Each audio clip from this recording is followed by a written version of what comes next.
masih di RSI Unisma membahas mengenai seputar kesehatan mata. Jadi tadi itu ada banyak pertanyaan yang sudah masuk ke Instagram kita, Dok. Mulai dari kemarin kita udah ngundi banyak pertanyaan, dan ada beberapa ini mungkin ada pertanyaan dari netizen yang bisa langsung dijawab sama jenengan gitu, Dok. Oke. Yang pertama ini, Dok, dari @mawan Rizky tanya, mata kedutan itu kenapa ya? Kedutan, cedut.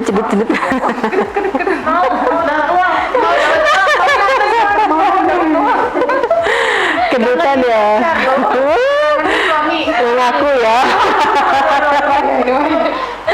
Jadi kedutan itu ini secara basic aja ya, dasar aja ya. Kalau mau lengkapnya ya memang harus datang periksa gitu ya. Tapi yang paling sering, yang paling gampang memang karena mata kecapean. Mata kecapean, jadi ya itu tadi banyak capeknya yang macam-macam ya.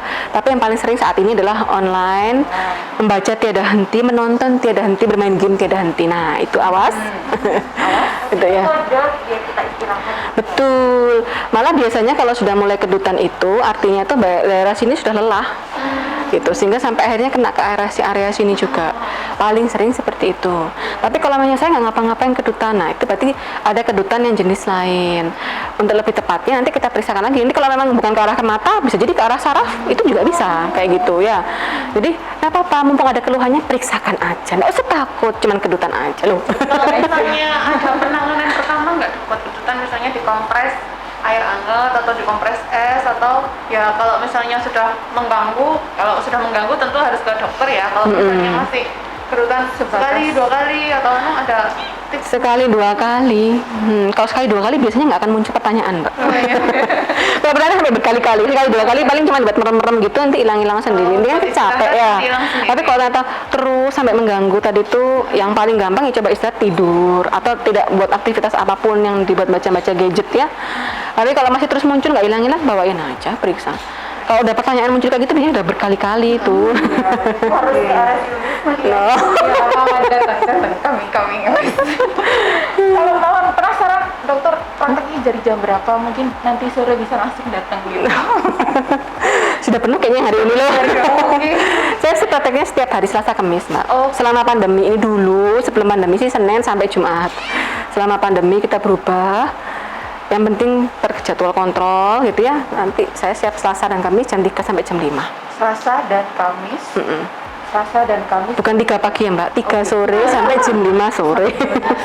Oh iya, buat informasi teman-teman juga, di Rumah Sakit Unisma ada 3 dokter yang siap untuk melayani semua masyarakat terkait kesehatan mata. Jadi selain dokter Tata, ada juga namanya dokter Fenty dan juga dokter Ahmad Thohir. Jadi kalau untuk dokter Tata ini bisa datang di hari Selasa atau Kamis pukul 15 sampai pukul 17.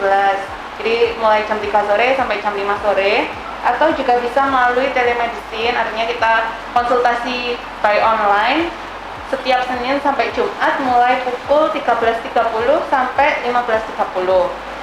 Sementara untuk dokter Fenty tersedia di hari Selasa, Kamis, dan Jumat mulai pukul 10 sampai pukul 12 siang. Kalau untuk dokter Ahmad Thohir bisa datang berkonsultasi langsung di hari Senin dan Rabu pukul 7 malam sampai pukul 9 malam atau pukul 19 sampai 21. Sementara untuk telemedicine-nya setiap Selasa, Kamis, dan Jumat mulai pukul 16.30 sampai 17.30. Nah, untuk update jadwalnya bisa WhatsApp ke nomor operator 081 131 48899 atau bisa cek di Instagram Rumah Sakit Unisma. Oke, lengkap Ibu Rek. Sampai lagi. Tinggal milih mau pagi, mau sore, atau mau malam. Kalau siang, telemedicine. Gitu. Oke, dokter, ini masih banyak pertanyaan lagi. Dan ini sebenarnya ada 2 penanya yang pertanyaan itu hampir mirip, dokter. Saya bacakan ya. Yang pertama itu dari Sofran Winardi. Tanyanya gini, dokter. Bagaimana ya cara menjaga kesehatan mata kita selain dari makanan? Ini juga mirip banget sama pertanyaan dari @bingu_me. Kenapa sih mata saya kabur setelah main handphone di umur 13 tahun padahal sudah pakai kacamata? Nah, ini saling berkaitan. Jawaban seperti apa, dokter? Oke, ini sebenarnya sudah terjawab tadi kalau kita mendengarkan dari awal ya. Cuma saya ulangi lagi aja, saya ulang karena memang ini sekarang terjadi pada banyak generasi muda saat ini dengan pola WFH gini ya. Alhamdulillah sih sudah mulai ada tatap muka ya sehingga berkurang, tapi tetap ada online-nya tetap ada ini. Jadi memang saat kita melakukan pekerjaan jarak dekat ya, jarak dekat yang berlebihan, yang overtime, yang kita sampai lelah mata kita, itu mata kita jadi sudah karena kelelahan sehingga tidak mampu berakomodasi, tidak bisa lagi fokus, kehilangan fokus karena kecapean. Ya, istilahnya adalah mata lelah atau astenovia kalau dalam bahasa kedokteran. Jadi memang ada diagnosa mata lelah itu ada gitu, masuk itu dalam diagnosa. Jadi bukan saya membuat sendiri ya, nama penyakitnya itu memang ada, mata lelah itu ada gitu. Yang mana? Mata lemah dokter, mata lemah terhadap diskon gitu dokter. Itu saya. Jangan diam gitu. Itu berbahaya, itu harus tutup mata semuanya. Jadi mata lelah itu gejala awalnya itu memang satu, fokus menghilang. Jadi sampai tadi itu ditandai dengan jadi buram. Ya, karena lama, pagi tadi dia bilang ya pakai main HP gitu, ngomong ngapain coba. Memang kasihan ya, sejak kita online itu jadi temannya HP gitu ya. Itu apalagi pakai HP-nya teman. Jadi tetap harus dikurangi karena ketika kita berlebihan, satu tadi ketika mata lelah ditandai dengan mata fokusnya berkurang, jadi buram. Yang kedua jadi double penglihatan. Jadi yang ini harus ditekan-tekan kok double sih jadi kayak gitu ya. Iya, karena mata lelah itu yang terus yang itu yang paling sering ya. Terus nanti yang kalau ini nggak berkurang sudah melebihi ini akhirnya pusing. Karena nggak itu udah peringatan kan muncul buram, aduh harusnya ini istirahat masih tetap lanjut, akhirnya pusingnya jadi mata yang kecapean itu ibaratnya kalau kita upacara berdiri berjam-jam kaki kan pegel ya, aduh sampai jarum sampai pijit-pijit.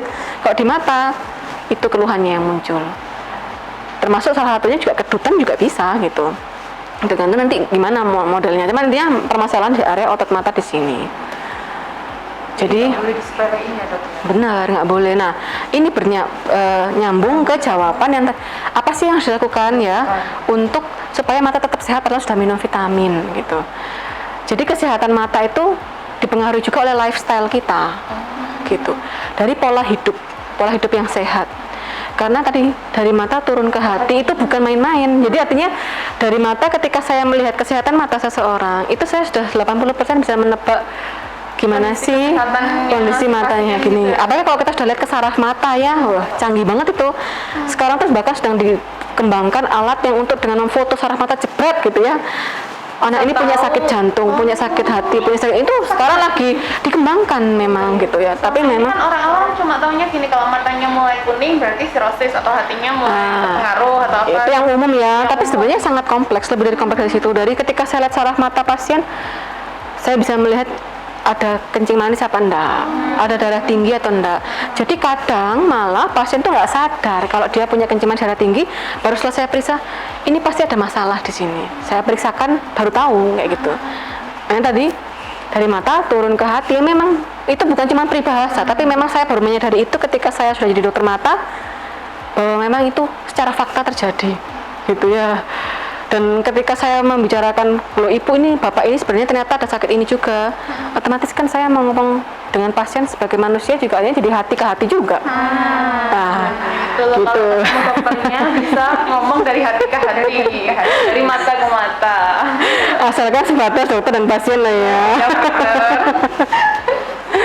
Oke, itu tadi seru banget ya. Ada banyak pertanyaan dari warganet untuk kita. Sekarang gantian dokter. Dokter harus ngasih pertanyaan buat teman-teman semuanya. Dan nanti dapat hadiah. Hadiahnya itu menarik. Jadi hadiahnya nanti berapa pertanyaan? Dua cukup ya. Dua cukup. Yang lain aja. Ya, nanti itu teman-teman yang bisa jawab jawaban yang terbaik nanti harus dikirim ke Instagramnya RSI Unisma, bisa ke DM ataupun di kolom komentarnya RSI Unisma. Jadi nanti disimak benar pertanyaan dari Dokter Tata. Jadi nanti hadiahnya menarik, ada voucher UFO dan juga voucher paket MCU. Monggo dokter, langsung pertanyaannya untuk teman-teman. Pertanyaan ya? Pertanyaan pertama. Pertanyaan pertama yang paling gampang aja deh. Apa penyebab kebutaan yang bisa dicegah? Apa penyebab kebutaan yang bisa atau dicegah? tadi kondisi yang menyebab penyakit yang bisa dicegah. Jadi yang tadi saya jelaskan kan ada kondisi-kondisi yang dimana seharusnya itu tidak terjadi ya. Kalau itu kita tangani, nggak akan sampai terjadi 1,1 miliar penduduk mengalami kebutaan. Itu tadi, itu yang pertama. Pertanyaan pertama, yang kedua dokter. Pertanyaan yang kedua apa ya Mbak Yang? Pertanyaan yang kedua itu Prinsip 20? Prinsip 20. Oh, boleh. Coba jelaskan tentang rule of 20. Rule of 20. Selengkap mungkin, sejelas mungkin, atau mau dibikin analogi atau mau dibikin penjelasan contoh-contoh kasus, silahkan. Atau mau nanti saya orang ini, saya menerapkan ini begini-gini, mau diterapkan dalam kehidupan sehari-hari, diberikan contoh juga nggak apa-apa. Kapan mau menerapkan atau nanti mau mengingatkan saudara atau apa, silahkan gitu. Nanti yang paling oke, kita pilih. Jadi dari 2 pertanyaan nanti akan dipilih 4 jawaban paling oke menurut Dokter Tata, dan nanti pemenangnya akan diumumkan di Instagram RSI Unisma pada tanggal 20 Oktober setelah hari peringatan Hari Penglihatan Sedunia, gitu ya dokter. Tuh. Oke, jangan sampai lupa suaranya ini hadiahnya menarik banget ya, karena ada voucher, jadi harus ikutan langsung diserbu sekarang juga. Oke, ini pasti masih penasaran, mumpung belum closing nih, mau tanya apa? Pertanyaan terakhir. Last question. Ini mungkin dok, kan sekarang kacamata ada bermacam-macam ya dok ya. Ada yang bisa kalau misalkan di luar kena sinar matahari itu bisa warnanya berubah jadi Tergantung dari nanti penyaringan filter anti UV-nya berapa persen gitu.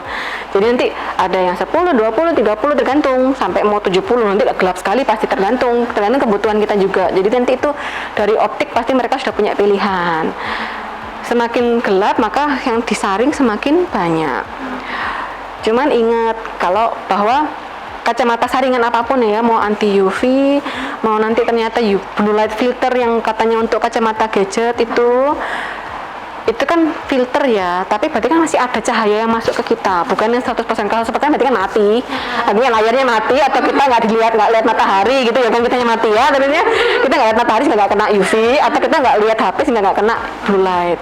Itu yang 100% penyaringan. Artinya mau kita pakai kacamata bukan berarti itu membuat kita terlena bahwa wah aku udah pakai kacamata blue light nih, aku udah pakai kacamata anti UV nih, akhirnya tetap aja lihat HP-nya berjam-jamnya, nggak bisa ya. Tetap walaupun 3 jam gini, 1 jam 30% berkurang, oke lah ya gitu. Tapi kalau ternyata udah pakai yang 30% penyaring misalnya gitu ya, terus tapi lihatnya 10 jam, kan untungnya sama aja. Tetap aja mata kecapean, karena kan tadi yang dicari kita kan harus berkedip. Kita berkedip itu, nah kita manfaatin kedipan itu pada waktu rule of 20 tadi itu, kedip-kedip yang banyak gitu ya, buat minum biar nggak kering juga badannya, biar nggak pegel-pegel gitu ya. Nah jadi mau ada blue light, mau ada filter apapun di kacamata kita, yang paling bagus adalah menghilangkan sumbernya. Itulah modifikasi kita, yang pinter-pinter lah kita ya tahu ya. Kalau memang banyak online, maka onlinenya cukup untuk kegiatan sekolah. Selain kegiatan sekolah udah nggak usah lihat depan HP, nggak usah lihat depan komputer, karena ini bocoran ya. Jadi itu saya pasien-pasien itu sekarang saya semakin spesifik tanyanya. Mata anak saya merah, mata anak saya sakit sejak pakai komputer. Berapa jam depan komputer? Sekitar 10 jam. Yang kegiatan sekolah berapa jam? Saya tanya langsung gitu. Yang benar-benar untuk sekolah berapa jam? Yang untuk main game berapa jam? Yang untuk nonton film Korea berapa jam? Gitu ya? Atau mau nonton film kartun atau yang lain YouTube berapa jam? Bikin konten berapa jam? Saya bilang gitu. Kalau sudah seperti ini, maka yang diutamakan ya. Kalau untuk sekolah, udah sekolah selesai tuh sudah tutup. Cuman kadang yang susah kalau skripsi gini ya, maka saat itulah pakai rule of 20 harus dijalankan ya. Kalau memang kepepet harus ngejar target, aku harus di depan laptop ya udah. Bulan aman Bun. Kayak gitu. Cuman kan yang seperti itu kan biasanya sudah bisa diajak komunikasi ya, sudah lumayan paham. Yang sulit kan ketika anak-anak, orang tua yang harus mengontrol. Masa orang tua, dok anaknya nggak mau karena main HP terus, ya sudah bu diambil. Tapi kalau diambil HP-nya nanti marah-marah, loh kok marah ke saya bilang gitu. Kan saya sudah bilang nggak usah pakai HP, kenapa dikasih HP, aku bilang gitu.